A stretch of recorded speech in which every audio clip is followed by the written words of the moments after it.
కాకినాడ జిల్లా కలెక్టరేట్లో విశ్వకర్మ జయంతిని ఘనంగా నిర్వహించారు. కలెక్టర్ షాన్ మోహన్ సగిలి జయంతి కార్యక్రమాన్ని అధ్యక్షతన వహించారు. విశ్వకర్మను గుర్తించడానికి ఇన్ని సంవత్సరాలు పట్టిందని స్థానిక నాయకులు అన్నారు. ఈ నేపథ్యంలో కూటమి ప్రభుత్వానికి కృతజ్ఞతలు తెలియజేశారు.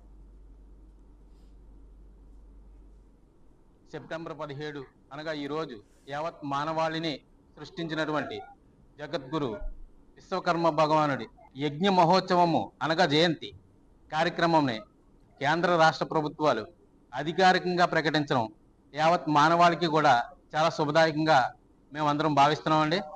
ఓన్లీ ఈ విశ్వకర్మ జయంతి అనే కార్యక్రమం విశ్వ బ్రాహ్మణులే కాకుండా యావత్ మానవాళి కూడా జరుపుకోవాలని చెప్పేసి ఈ సందర్భంగా యావత్ మానవాళికి కూడా తెలియజేయడం జరుగుతుందండి. విశ్వకర్మ అనేటటువంటి నానుడు అనేది ఎప్పటి నుంచో మనకు ఉన్నది కాబట్టి ఆ నానుడిని అందరం కూడా ముందుకు తీసుకువెళ్లి విశ్వకర్మ భగవాన్ వారి గొప్పతనాన్ని ఔన్నత్వాన్ని చాటుకునేటటువంటి గొప్ప కార్యక్రమం ఈ రోజు స్టార్ట్ అయింది. కాబట్టి మనకి గవర్నమెంట్ రూల్స్ ప్రకారం నామ్స్ ప్రకారం జీవో వచ్చింది. కాబట్టి ఈ రోజు మనకి చాలా శుభదాయకమైనటువంటి రోజు.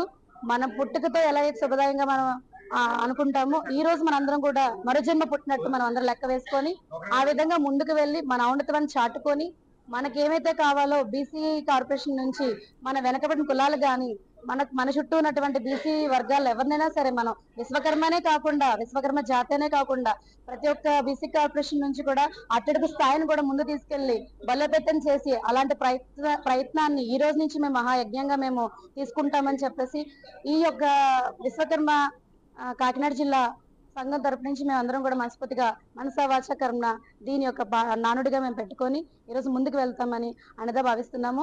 ఈ రోజు అధికారికంగా విశ్వకర్మ జయంతి కార్యక్రమం నిర్వహించడానికి ఆదేశానుసారం కాకినాడ జిల్లా కలెక్టర్ గారు కానీ కాకినాడ సిటీ ఎమ్మెల్యే వనమాడి కొండబాబు గారు కానీ ఈ కార్యక్రమానికి ఇచ్చేసి మా విశ్వకర్మ జయంతి కార్యక్రమాన్ని ఇంత ఘనంగా నిర్వహించినందుకు రాష్ట్ర ప్రభుత్వానికి కానీ లోకల్ ఉన్న గవర్నమెంట్ ఎంప్లాయీస్ కానీ లోకల్ నాయకులకు కానీ అందరికీ మా సాధికార